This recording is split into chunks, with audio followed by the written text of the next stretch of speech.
once in a while, I'd come in and I'd just pick that watch up. I'd watch the seconds and a couple of minutes tick by. Oh, what's Paul doing right now in heaven? Wow, that watch battery is still running. And Trapper, it went to 20 years. What? This is impossible. This is just impossible. This thing, the watch band had rotted off. I have witnesses to this. I'm not doubting. This is Touched by Heaven, everyday encounters with God. Those moments when heaven and earth collide and we see God. We see his hand reaching out to us, attempting to get our attention, inviting us into a closer relationship. Here we share stories of encounter with angels, divine intervention, prophetic dreams, visions, near-death experiences, big and little, God incidents. I'm your host, Trapper Jack. Welcome. Glad you're here for episode 163, God's Precise Timing. Sometimes the timing involves a time piece that just will not stop running. 20 years? 20 years. Wouldn't stop, not until a debt was paid. Then it stopped immediately. Crazy, crazy story. Dan has stories. Dan has stories. Now, I have a lot of stuff here. You stop me whenever I go over too far because I'm a talker. And I'm an editor, so don't worry about it. Yeah, it's okay. Sounds good. All right. Dan does a lot of great things for God. Works at a hospital. He's a chaplain, firefighter. He dives searching for drowning victims.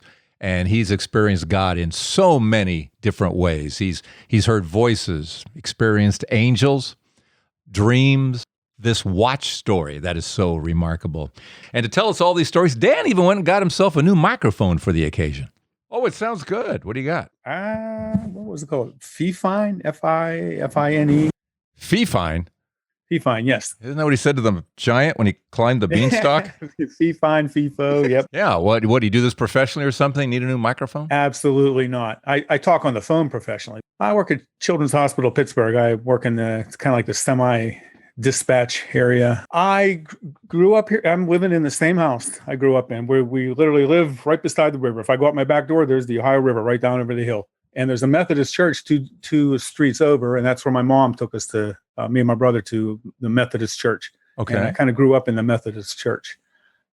Lived a Tom Sawyer kind of a life on the river and playing. Nothing bad ever happened to us. It was just a wonderful childhood. And then when some things happened, I guess that's what we'll talk about. I started attending a Presbyterian church, and I'm still learning. we all are, buddy. We all are. And how did you find the podcast? I'm just looking for things that said positive, uplifting, inspiring.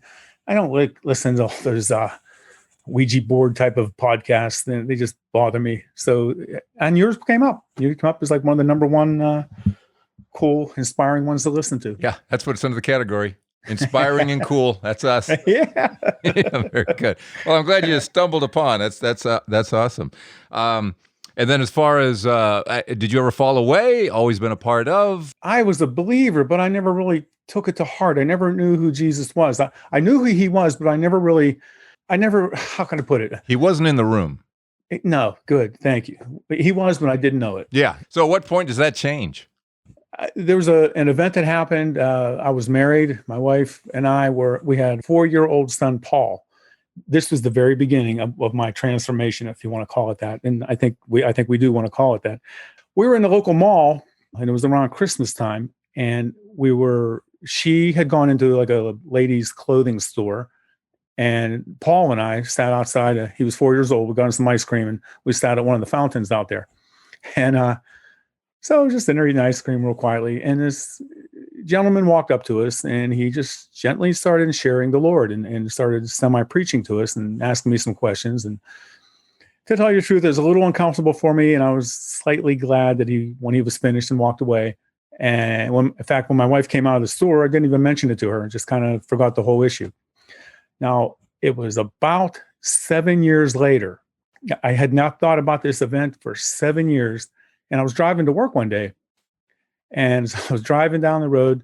I was leaning over. I can mark an X on the spot on the road where this happened. This was so intense. I was reaching over to turn on my radio, or change the radio station, and a voice, very authoritative but very quiet, said he was an angel. And immediately, the synapses in my brain, the chemicals connected, the electricity flowed. I knew exactly what the voice was talking about. And I had not thought about this for 7 years. So it was from that point on, I started saying something's going on here. You heard the So voice. He was an angel, and immediately you knew the moment. I knew exactly, Travis. Isn't that interesting? It's not like you were thinking all the time about that guy that walked up to you. No, it had left my mind for all those years. I never thought about it again. Okay, so what does that get you? How does that change you, or does it, or what happens? Well, I started questioning things, not questioning things, but kind of reaffirming things. You know, like some things are happening here, and this can't be coincidence. When my Paul and Tracy and Allie were little, like I said, we live literally on the riverbank here, and I had a rowboat, and I said, "Oh, let's go out in the rowboat." And I took them down the river a couple miles. So we got back, and I sent them up the hill. I went to the front of the boat, and I tied it off. I went to the right side of the boat. Trevor, it was already tied. I said, "What? How did that happen? I didn't do that." I said, "I mean, I was spooked. This is the middle of the day, the bright blue sun. There's motorboats out there pulling water skiers. I hear kids laughing and dogs barking up on you. What did this?" I thought, I had to have done that. There's my footprints should be. No, there's no footprints there. There was no one that to this day. I'm thinking I'm getting an idea why that happened now, but What's your thinking? What's your thinking? I think there's angels in that river. Yeah, well, there were angels with you. Well, I'm a diver. I'm a fire department diver. Okay. And so many times I've asked in that darkness and that murkiness, and please help me help this family. They need some closure on this. So let me get this done quickly and safely, and let people move on with their life. So, and I've gotten that answer quite a few times. You've had to dive for bodies. Yeah, I'm still doing that. We're developing more technology, more things too. But So do you think it's a reaction to that? Do you think that's an angel, God's reaction to what you do? That just kind of like, hi. That is an interesting thing. Like, why tie off the boat? Well, it's involved with the river. Here's what you do in the. I mean, yeah, I don't know. I think you draw an interesting connecting dots to that you do work for God, if you will, in here for families out of love. This is not a fun thing to do. Let's go find a body. That's just part of what you do. Yes, and this is a holy God working in our life. But here's one that my wife, I've teased her too many times. I don't take her serious enough. She says she's always wanted a pond in the yard. Her sister has a fish pond, and she wants a fish pond too. I said, well, there's 981 miles of Ohio River right behind us. How much more pond can you need? And if that was funny the first time for her, it was the last time. So a couple of weeks later, a pond liner washed up on the beach. A pond liner. Yep, to make the pond with. It's like the form that you just dig a hole in the ground and it goes down in there. So my wife got her pond. I think they like you. I think those angels like you, buddy. I think they kind of register a nice guy here, Yeah. I'm advertising for him now. I'm speaking out for him. There you go. More stuff to come then. My gosh. Yeah. I'm going to include this one story about a prophetic dream because I don't know why this happened. This was in 1980. This was prior. I was working as a security guard in the mill. I was actually one of the supervisors. And I came to work that morning. And during the night, I had this dream that I was on a space shuttle. And it exploded just over a minute into takeoff. And this was in January 1986. So I got to work and I told my partner, I said, hey, did the space shuttle take off okay today? He said, there was one scheduled. He said, yeah, why? And I told him why. I said, I had this dream. So, okay, everything was okay. It was just like a bad nightmare. So however many weeks later it was, my dad called me at work one day when I was down there. And he said, hey, did you hear what happened? I said, no, Dad, what happened? He said, the space shuttle just exploded on takeoff. Now obviously it was the Challenger. It was January 28th, 1986. And I so just literally, so they had two launchings. I forget that they had two launchings in January. And here's the rub. It was the one who took off on earlier was the Columbia, the day that I was questioning, because it bothered me for quite a while. Was I supposed to do something with that? No, it's funny you say that. I had a shuttle dream myself not too long before that one exploded, that it was suddenly missing or gone, and then yours, you actually had the full whammy. You're actually on board. You were actually on board. No, I think you had a premonition there, some kind of. And I don't know the purpose of it. And I just included Generally speaking, having prophetic dreams isn't your thing, but it was that particular time, although it happened within days later when the next shuttle went off. Yeah, within about, I think it was like 2 weeks. I think it took them like 2 to 3 weeks to get the launch pad ready. Yeah. And Who knows why, right? Yep. Nobody knows. So here's Christmas Eve, 1993. Again, I was working at the hospital, and my wife called me, told me to pick up some film. Remember film on the way home, because we didn't have any film for Christmas morning, the next morning. So this is Christmas Eve. I walked into the store and up to the electronics department. And I walked up, and as I approached, I really paid attention to these two people that he was attending to. They were both good, attractive-looking people. A blonde lady and they both had dark coats on, long dark coats. But the gentleman, again, very good-looking guy, long dark coat, and very distinctive curly hair. So I go up to the clerk, and I told him what I wanted. He goes, okay. And he brings out 2 packs of Polaroid film. He said $12. So I got my wallet out. Trapper, I didn't have anything in my wallet. I felt so embarrassed. This is even before like Mac cards and everything like that. I didn't have a credit card on me. So I like sheepishly just pushed my way back away from the countertop, and I'm apologizing. I'm just so embarrassed. And the gentleman said, no, a man needs pictures of his family at Christmas time. I said, oh, no, sir, that's okay. And it was in no uncertain terms made it clear that I wasn't leaving without that film. So I said, well, thank you, and he paid for it, and I walked out. And it turns out that film, those pictures I took on Christmas morning of my kids and family, were the last pictures I'd have of my son, Paul. So later, at the end of the week, it was New Year's Eve, and I was working the 3 to 11 shift. And my wife had called me and said, hey, we're going to stop up at some of our friends' house. We'll see New Year's Eve in there, the New Year in there. We'll take the 3 younger ones. It was Tracy, Allie, and Andrew. Paul was 12.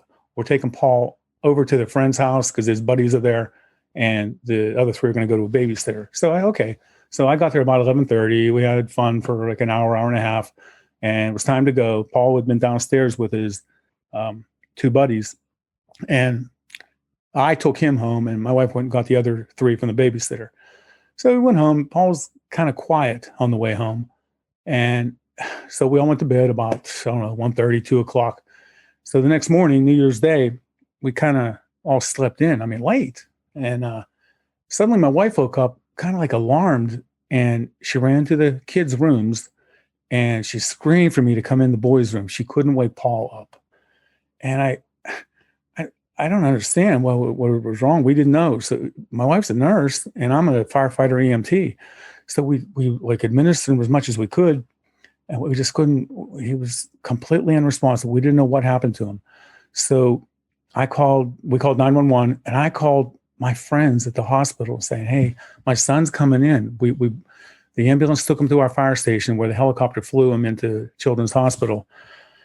That was a very, very, very dark time for us. The people I knew in the ER were all coming to, cry on our shoulders. And the trauma surgeon came to us and said, he's sustained a brain injury. He has a subdural hematoma, and the bleeding in his brain is causing a lot of pressure. And we don't look for a good outcome on this. And we're just, please, go help him. Go do what you can. Please. It was, friends and family and a lot of people were coming. The word spreads in our small town, and a lot of people came to the hospital. But Trapper, I don't remember much. It just kind of blacked out on me. I don't remember much at all. And later they did pronounce them that he has no brain activity. Oh my gosh! What happened at the Friends, or what did you find before we go on with the story? Did something happen there? I guess they were just playing and roughhousing, and he banged his head on a couch, or just something in the roughhouse thing. But there was something that happened. They were aware. Yes. It wasn't just They didn't realize how serious it was, obviously. Right. And we didn't know that. He didn't ever told us. He didn't want to tell on his friends or something that he got hurt. Yeah. So that silence is what did it. So what I don't remember much at all, but I do remember with that crystal clarity, my coworkers, the ICU doctors, to social workers, to the other people that work with me in that office. So just came in and they just wet my shoulder with their tears. And yeah. So anyway, here's another part of that too. So the next morning we went to pick up the little ones. Well, we didn't pick up; they were just next door. My parents, they came over, and they're all curious. They didn't know what happened. They're young children.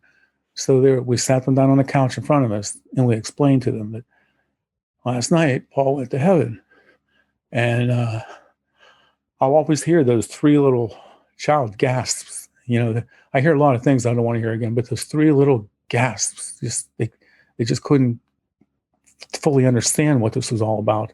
And so we had to explain it to them, so we did that.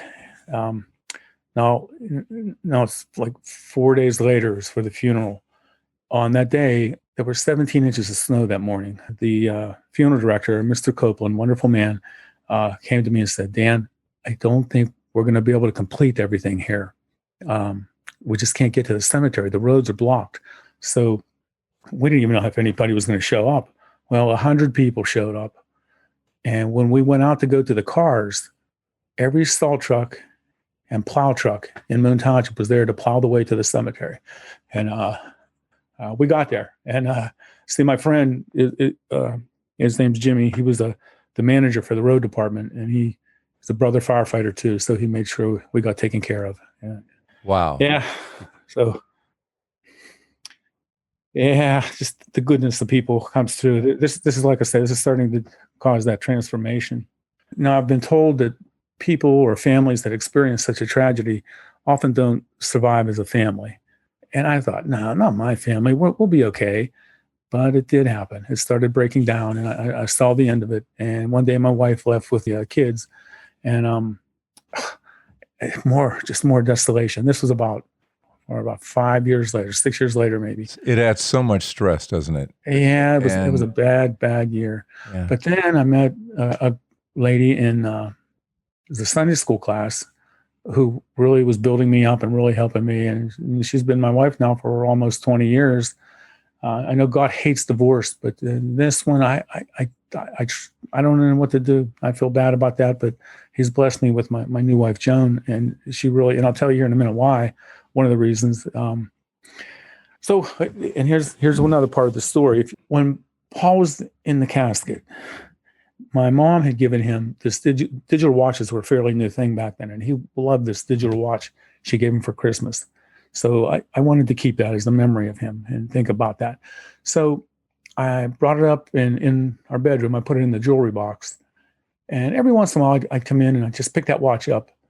And I watch the seconds and a couple of minutes tick by. And I think, oh, what's Paul doing right now? What this very moment? What is time ticking? And I understand that time isn't the same in heaven as it would be here. Or is it? Do we really know? But you're wondering what he's doing wherever he is. Right now. Yep. I kept doing that. And now it's been 8 years. And I'm wondering, wow, that watch battery is still running. How long does a watch battery last? Well, Google told me that 1 to 3 years is how long a watch battery lasts. Now it's been 8 years. Wow. Yeah. And Trapper, now it would have been 10 years, then 12 years, then 15 years. And Trapper, it went to 20 years. What? This is impossible. This is just impossible. This thing, the watch band had rotted off. The rubber watch band was like a rubbery thing, and it went away. I just have the watch itself. 20 years. I have witnesses to this. I'm not doubting. I wouldn't make this up. No. This is so. So you're thinking about this. He died when he was 12, right? Yes. So when he would have been 32, this thing is still going. Still keeping time. What's he doing right now? What is he doing? And so So every time you picked up the watch, you're expecting it. It's got to stop now, right? And it's still going. Well, so what happened was I told my wife, there's that $12 out there. I owe somebody. So There's a what? That $12 that the guy in the store gave me for the film. You're still thinking about that because you now have pictures from that Christmas. Yes, of course. Yes. Because of him. Yes. And you still in the back of your mind are thinking about the $12. I owe somebody $12. It was a gift, I know, but it's time to do some payback. What's that, kind of a payback, pay forward, whatever that is? Pay forward, maybe. Yep, that's Yeah. a better term. Thank you. Okay. So we wrote a check and we put it we sent it to K-Love, the radio station. Okay. So I watched the mailman come and pick it up out of the mailbox, and I thought, wow, this is a good day. So I wanted to go up and spend time with Paul again.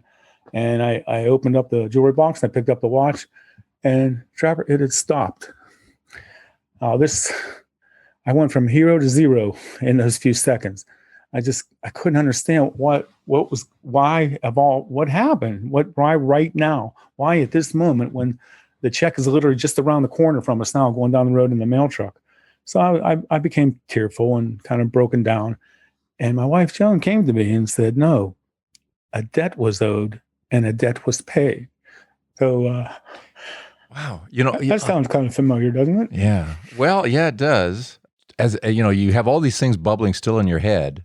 You're thinking about the $12, and because of that, you have the pictures of Paul and everybody at that age, and then you pay $12, and then the watch stops. I listened to a podcast about the gentleman who called in, was in a car accident, and he lost his daughter in that accident.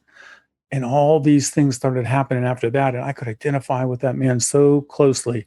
The things I believe every word he said. That Life of Riley. Riley. Yes, that was it. Yeah. Oh Riley. My gosh! And then they're watching that Sheldon television show, and they're basically seeing their story reenacted on a television show, like within 2 days of the accident. It's like, what? I mean, names and places and things, and I'm getting shivers as if you haven't heard that one, it's for a search, Life of Riley, and it's remarkable. Yep. And that's happened more than once, where somebody dies and then people come to God. I mean, God uses a horrible tragedy and brings people in closer. He certainly does. He certainly does. And he did that with you. Yeah, very much so. It built my faith. And there's a second half of this, if I have the moment to. Yeah. Okay. So I have Tracy and Allie and Andrew left, and they actually, my wife had moved them to Florida with them. So my daughter Allie got married, and her and her husband moved to California, the San Diego area. And sadly, I guess their marriage failed. So she was working as a property manager out there. We take advantage of her being a property manager.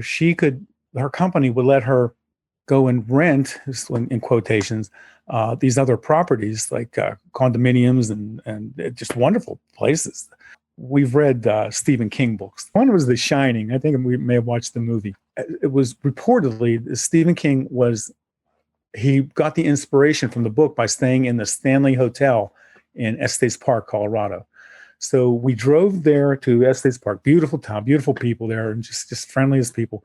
Well, as we were there eating, we noticed there was a wedding going on inside, a rather large wedding, it seemed like. And we kind of snuck upstairs like little kids, and we went to where the room was that Stephen King supposedly stayed in, and we giggling and took pictures of ourselves at the room. Then we ran outside. Red room. Yeah. Room. Is that from The Shining? Red yeah, room? Yeah, okay. It is. Well, what happened was my daughter Allie was sexually assaulted out in California, and my ex-wife and my daughter and my son, they kept this from me to protect me. I guess because I'm not a very strong person. I would have so they kept it from me. And they brought her back to Florida. And she was on medication to calm her down and stuff. Well, she got a little bit too aggressive with those medications.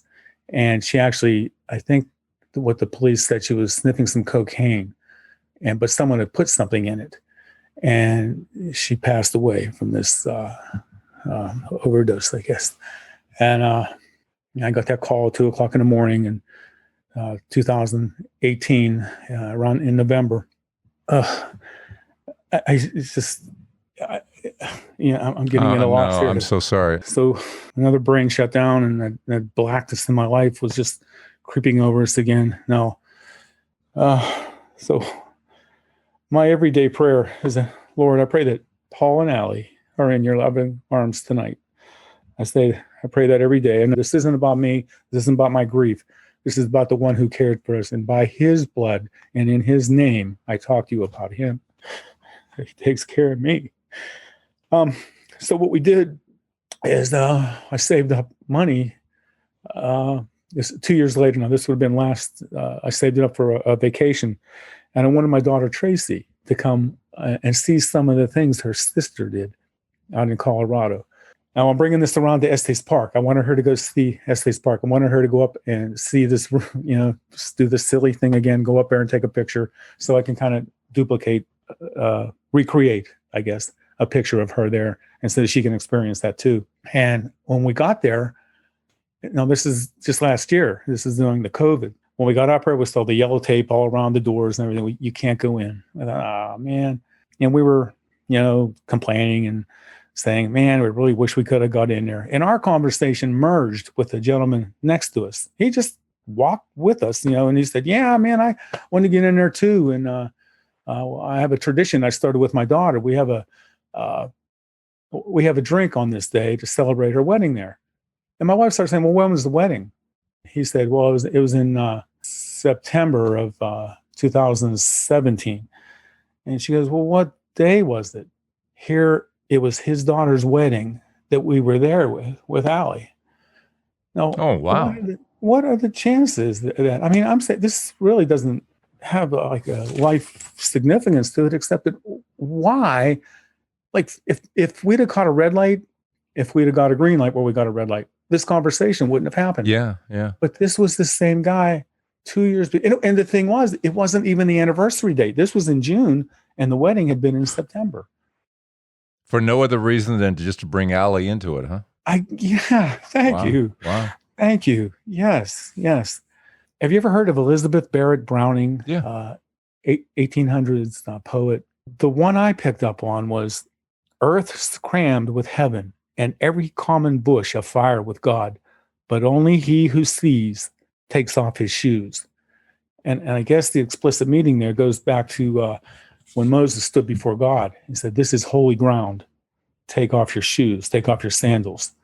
So I'm thinking we're seeing things here that we should be taking our shoes off for, that this is God's work in our lives. And we should understand it. And I think that's why I say that about the other stuff that we maybe shouldn't be attracted to. This is the stuff we should be attracted to and understand this is from a holy God who cares and loves for us, and it's by his blood and in his name that we are free.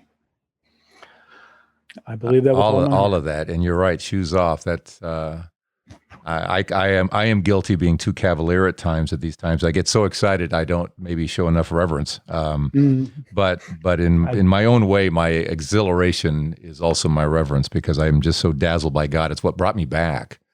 God was a bore until I saw that he was doing all this stuff. He was just boring, and now what that dazzle does is it makes you want to know him better, because you can't love someone you don't know.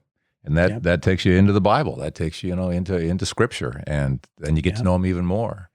So that's about all the serious stories I have there. But tell you what, let's pause here for a second, because and I get to do this more often lately, which I love, because I get to thank you for helping us out on Patreon. Not only do you have a great story, not only do you listen and share the stories, but you also support what we do. Why are you doing that? That's exactly why. I picked up on what these people are telling us, and they're so eager to tell these just impossible stories, these impossible coincidences, and the hope it gives me. Why are these things happening? I really believe that's God just making his way out of, into our bedrooms, into our kitchens, into our workplaces, into our places of enjoyment, the vacation. He's always there. And he wants us to know it. What you do is so wonderful. It makes, I believe, every person who said every word they say on your show, why are we so, as a people, why is it so enjoyable for us to think about the dark things, the occult, the Ouija boards, the everything that's so bad? I'm not saying they're not true. Those things may terribly be true, but why are we drawn to them? Instead, we never hear of people telling stories like this. So all those people, I love listening to the people call into you, Jack. what we do find is people do love these stories, and if you give people these stories, they do gravitate towards them because it's cool and it's what was the other word you used? Inspirational. Okay, so Inspirational. But we do dance on that middle ground, don't we? We are intrigued by evil. We are. It can happen. But I think if you offer this stuff as we do, people do come. People love this stuff. They do. It is uplifting. Yeah. We appreciate the support. A couple of ways you can do it, either here at this episode or go right to patreon.com, search for Trapper Jack. How did you do it? Do you remember? I did it off your website. Okay. And it took me right there, and it was just very easy to take care of it there. It's awesome. Thank you for your support. So this has been great, Dan. This has been wonderful. If it helps somebody else, this is what my wife encouraged. Well, my pastor, actually, I ran it past him too, and he encouraged me. Yes. Did he? To do this? Is that right? Oh, yeah. Yes, he did. Nice. And so this would be the same pastor then that you mentioned to me was looking for special inspiration, and he was in a chapel, and he was all by himself. And what happened? This is in a sermon. What happened? He said he walked in, it was empty, and he sat down and bowed his head, and immediately a hand landed on his shoulder. And here he looked up, and there was this gentleman there who said, I can help you. And he ministered to the pastor. He said, he gave him some good godly advice. I don't know what all it was, but he gave him some advice. Well, when he described this gentleman, the guy that came out of nowhere, he was a very tall, long dark coat, very good looking, and very distinguishable curly hair. I sat up in the pew. I just wanted to jump up and shout, I know him. I know that man. If you want to call him a man. Yeah. Yeah, $12. Yeah, I should have just given it to him. Yeah. Yeah. That's the guy with money. Yeah. Yeah. Yep. Well, it seemed like a moment that I should take my shoes off. I can't tell you how, not just exciting, but how heartwarming it is to finally talk to you. And I will definitely be listening and paying attention. Thanks, Dan. Remarkable stories. As far as the takeaway goes, for me, it's Elizabeth Barrett Browning, that only those who see even know to take off their shoes. And here's Dan, who's just been hit with incredible calamities and losing 2 kids. I cannot imagine. And yet he still sees, as he pulls the camera back, that in it all he sees God's hand, that he may not know what's going on. He may not understand all of this, but how he sees what God is doing, how he's linking that department store moment and that angel and the $12 to the watch stopping and the $12, and he's helping Dan see something that he just, in no way can we understand, or linking Allie and the wedding party and the father of the bride, and all of that in that moment. Again, God making it visible for those who see that these are moments that we should be taking our shoes off. And Dan, that you see it truly says so much about your faith. God bless you. Thank you so much. Now, what is your story? Again, not a competition. Your story is your story, whether it's angels or near-death experience or vision or dream or whatever it happens to be. Get a hold of me at touchedbyheaven.net. If you come here to episode 163, you can contact me here. And also, thank you I'm a Patreon shout out. Thanks, Sheldon. Sheldon Zaney. You don't get grief for that name, do you, Sheldon?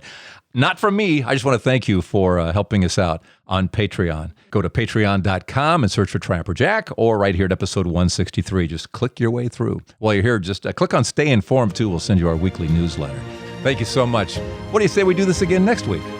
Touched by Heaven. Everyday encounters with God. I'm Trapper Jack.